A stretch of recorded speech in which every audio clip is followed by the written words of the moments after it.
I always say to be proactive instead of reactive. Same in dentistry. We want to prevent instead of treat, right?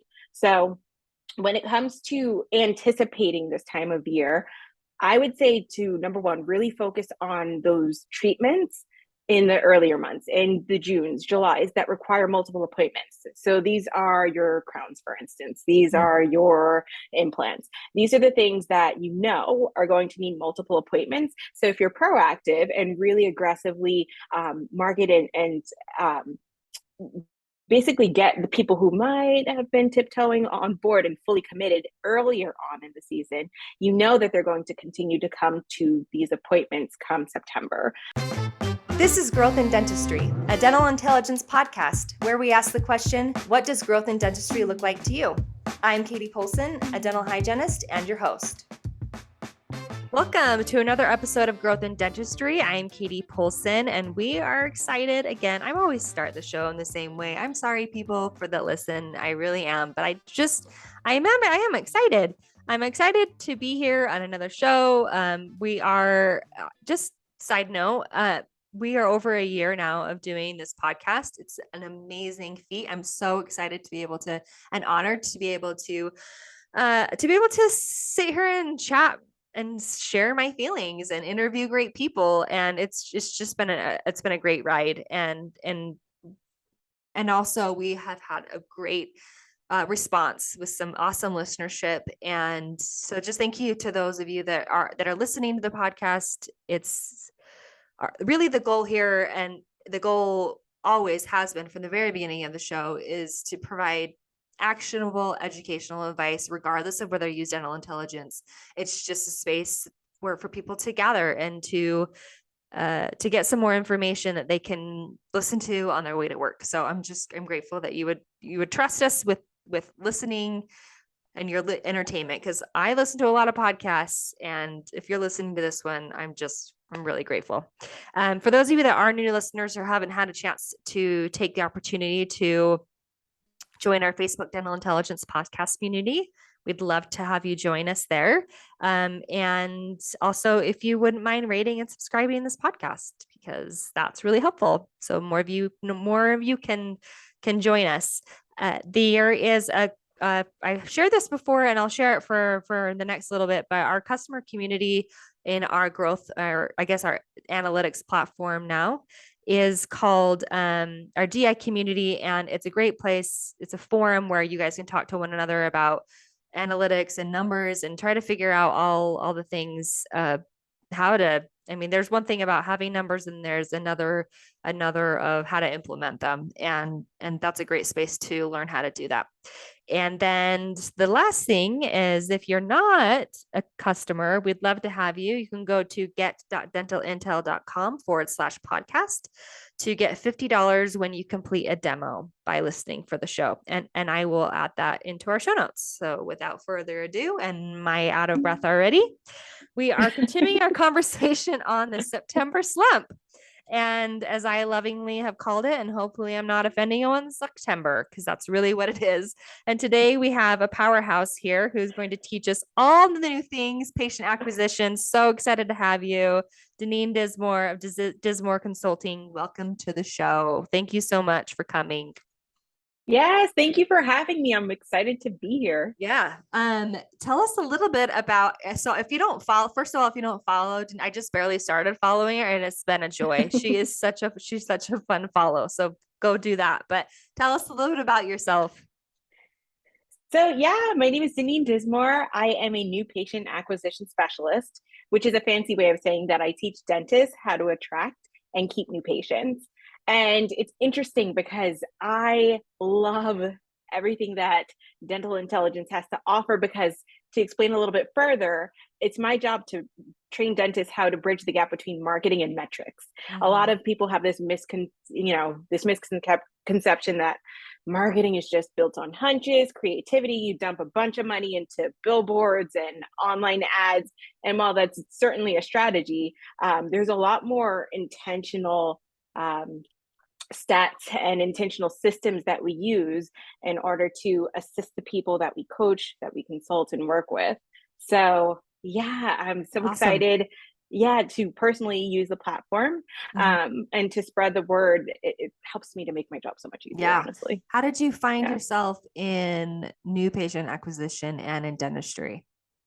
So I it's interesting. I graduated, and maybe this is aging myself a little bit, in a recession, right? Just Mhm. after the recession was, we're starting to peak through, but it was very much a recession when I Mhm. graduated from college. So I was like, oh my goodness, nobody's hiring. What am I going to do? Mhm. And so at first I went into hair, Mhm. which was great. It was so much fun working in a salon environment, but because I'm very data driven, I really like my statistics and like to get into um, some of those higher level conversations when it comes to analysis and moving forward with strategy. I'm like, what kind of audience can I work with? And then I fell into dentistry just because of my personality and the way that I like to work.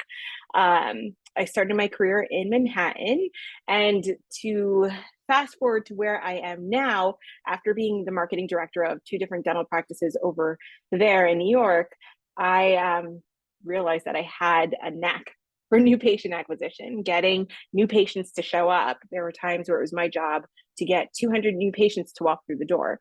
Mm. And so I had to become well rounded. I had, my hand in search engine optimization over here, social media content over there, just branding, so many different avenues. Because as the marketing director who had a stronghold on my program, as the one woman wolf pack, it was my job to at least be very familiar with all these different facets of marketing. But this is a niche that I've grown to be very good at. I'm always excited, very passionate to talk about all the fun ways to get patients to come through your door, to help your business grow. Awesome. Well, we're so excited to have you share your wealth of knowledge with us today on this particular topic. So, I guess what have you noticed since you've helped practices, so many practices before? What have you noticed about this phenomenon that we call September in dentistry, and what would you attribute it to? Well, you alluded to it a little earlier. I believe the word that you said was September. Mhm. I call it the summer slump. For me, September is very much included in that. And I think that it's interesting because I tend to focus on the human behavior, it's the sociology that I think is somewhat missed at times, where there's a lot of momentum at this time of year. There's back to school for a lot of people, back to work. Summer season is a pretty good season for hiring opportunities, both internally in a dental practice, but just for people in general, right? So we're distracted. A lot of people take advantage of spring and summer markets, so they're moving into new homes and trying to get that together as well. So certain things just blow by the wayside, right? Mhm. We want to prioritize our health, we want to prioritize our needs, including dental, but we're distracted just as a society. And if you've gone to a traditional school setting or any school setting, whether you're at home, especially these days, right, where Mhm. you're homeschooled or not, from very young of an age, we're tuned of September, we pivot, right? Yeah. We go back to doing the things that we're familiar to doing, and the summer times is kind of like a breather. So I am not surprised that this is affected in dentistry, especially pediatrics. There's a lot of kids that are going Mhm. back to school around this time of year. So, you're jam packed in the summer months, and then crickets Yeah. come September. Yeah, So totally. it does affect everybody, but there's certainly ways to be proactive and reactive as far as navigating through what I define as the summer slump. Awesome. I like that you expand it even more to summer, because there's one thing that we've talked about that has become blatantly clear as I've talked about this over the course of the last three episodes, is that it really does start in the summer. I mean, we might see the effects of that from our case acceptance or our diagnosis from the summertime and find it in September, but it really does expand beyond just the month of September. So I love that. So I guess so right now we're recording this in July. It'll come out in August, and more than likely most of you have a full schedule. And then all of a sudden you are not going to have a full schedule anymore. And most of us can either panic or we can do something else. So how That are is certainly an option to yes. panic, I mean, I but that's not typically recommended. that is my go-to is panic. But what do you do? What are your actionable advice, I guess, for handling or preparing those for those cancellations and no-shows? Well, I think that's exactly right. September typically does have production on the schedule. There are people that definitely have the intention of coming in to get their needs met in one way or another, depending on what their treatment needs are. But the commitment to that is the issue. But there are some practices that are growing, and perhaps they don't have as full of a schedule just that because they're still building out their patient base. So one of the actionable items that I would suggest, I always say to be proactive instead of reactive. Same in dentistry. We want to prevent instead of treat, right? So when it comes to anticipating this time of year, I would say to number one, really focus on those treatments in the earlier months, in the Junes, Julys that require multiple appointments. So these are your crowns, for instance. These are your implants. These are the things that you know are going to need multiple appointments. So if you're proactive and really aggressively market and basically get the people who might have been tiptoeing on board and fully committed earlier on in the season, you know that they're going to continue to come to these appointments come September. Another proactive way to say, all right, how do we fill the schedule, is to change your messaging when it comes to addressing things like no-shows and cancellations. September apparently is National Courtesy Month. It's something that I learned recently. I mean, there's a theme for every month these days, Yes, but there is. one of the, right? But even when it comes to talking about your customer relationship management, the software that you use, those newsletters, those emails that you send out to your clients, even to the wording on your staff, there's ways to talk about the courtesy of what you do for your patients as a courtesy to you. We have prepped our staff to meet your needs.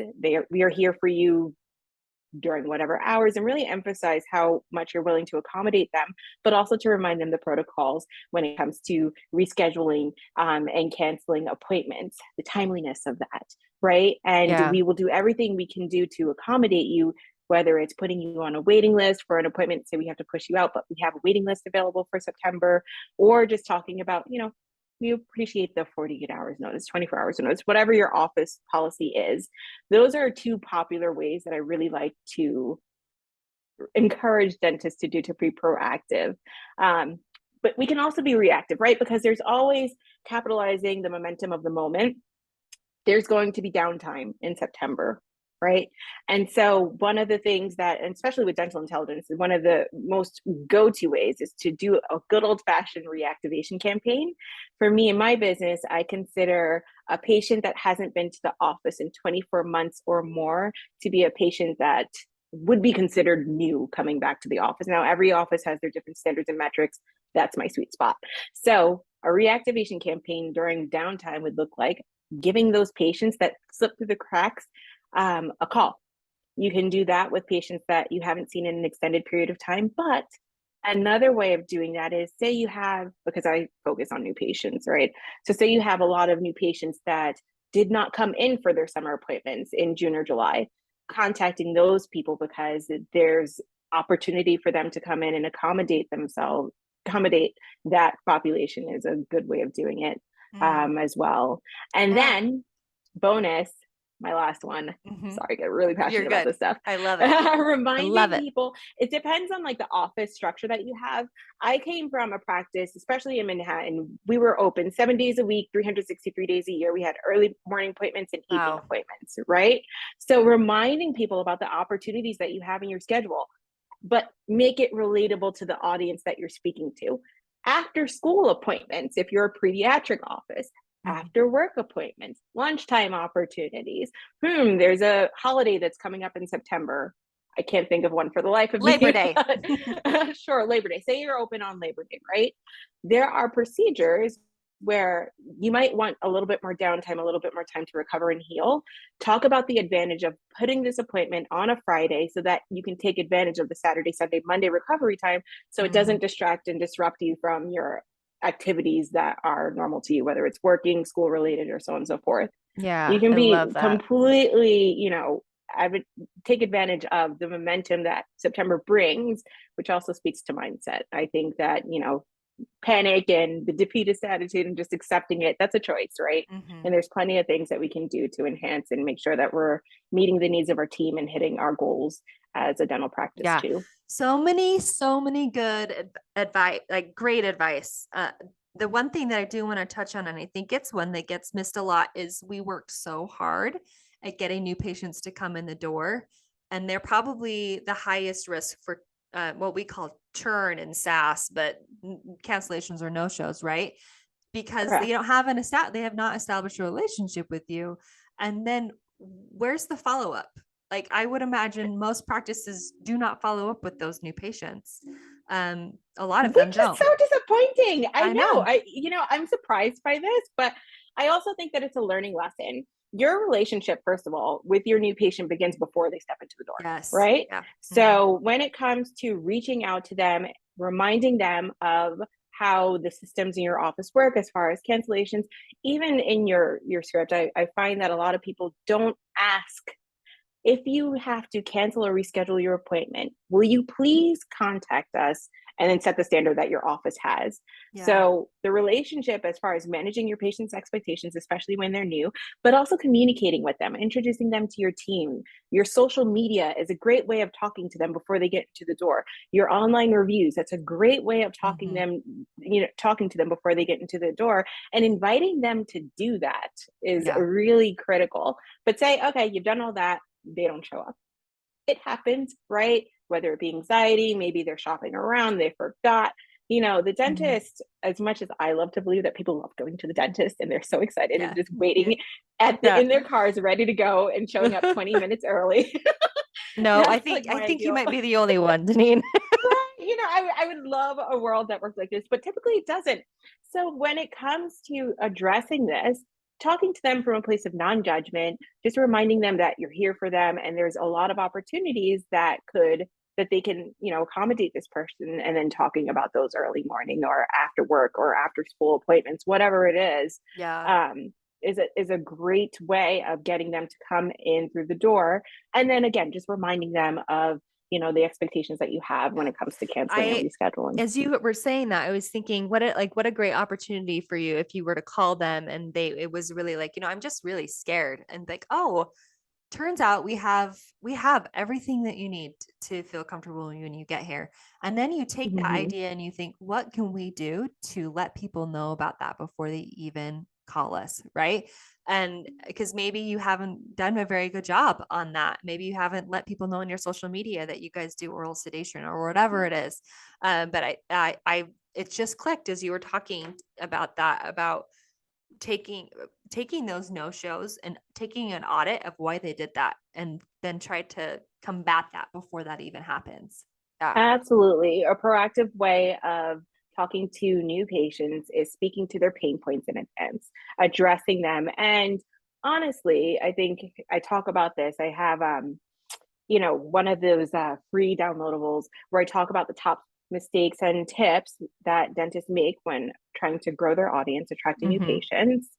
It's that they, how do I say this in like the most effervescent way possible? They don't leverage their competitive advantages very well, right?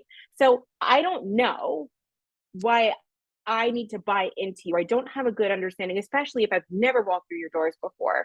So a lot of the mistakes that I see dentists make is they invite people to come, but they don't tell them why their experience is going to be better than they've had before, or why their team's different, or some of the things that they do to go above and beyond to make sure that the client Mm, experience or the patient experience is going to be enjoyable, easy, and yeah. something that they can look forward to, that's unlike other experiences that they may have had in the past, whether it's different practice, different insurance, different area that they've lived in. The odds are endless. So really talking about the accommodations that you make, whether it's a video that you send in your customer relationship management where you do an office tour and meet the dentist, meet the hygienist, whatever it is that you decide to do, or just organically talking to them and speaking to that in your online reviews and your social media content, your website content is fantastic. Yeah, really good. And this, Mm-hmm. then my next question kind of leads into what we were kind of already talking about, and maybe that's all there is to say about it. But really, because brand is like your strength and you love to talk about it and why we have you here, I want you to kind of share a little bit about like what can practices do to attract new patients when they're possibly preparing for a slower time. And that's what kind of we're talking about next month, is what to do during downtime. But why we've got you here, like, what do you think that practices can do during that time to get new people in the door? Well, I think that, again, we talked about this, especially with online reviews. It's one of the fastest ways to get new patients in the door, because you again want to have that relationship with them before they come into the office. So if there's patients, if there's a system that you have a couple of patients that you know would be willing, one of the things that I teach my clients to do is, whenever somebody gives you a compliment, that's a best opportunity for you to ask them to do something that speaks to the compliment that they just gave you. And you can be transparent with them. You know, we're looking to grow, we're looking to expand our new patient base. Online reviews, asking your current patients to refer their friends and families to you. And another thing that I also like to do is, and it depends on your area, but there's a lot of opportunities that I would find in human resource departments of organizations, especially if you're a network with a particular insurance. I found that one of the ways that I got new patients to show up was to talk to these organizations, these corporate groups, local economy that we could better serve. So to be a bit more specific, what I would do is run an audit, right? If I found that there were a lot of employers or employees that were showing up from one group, what's their insurance coverage looking like that? So really diving into the metrics and saying, how can we work backwards here in order to better address or speak or attract people that we're looking to serve? If I know that, say, Google's in town, right, and they have a specific insurance and there's a lot of Google employees coming to me, I want to get in contact with their human resources department, so that when it comes to, okay, well, what kind of insurance coverage do you have? How can I speak to your audience? Is there a healthcare coming up? Is there some kind of, I don't really like the specials, but is there some kind of package or offering that we can, do to accommodate this particular people? Is there something that they don't know, that we're here, we can accommodate their schedule, we're right up the block, we're right in the area? It's a fantastic way to really grow. And it's a project that you could really take a deep dive into. It doesn't necessarily have to be this 20-minute thing. You can work on a project like this, assuming that you have a dedicated professional with dedicated hours to work on that, to reach out and form those connections and to form that community, to better serve your community, but other people who could be interested in your services, but just frankly don't know that you exist. Yeah, I love that idea. It's super clever and outside of the box. It's really a great one. And sometimes we think on such a big grand scale with marketing efforts, but really the best people that are going to come to your office are the ones that are just right in your area. It takes postcards to a whole nother level. it's really good. Yeah. It could.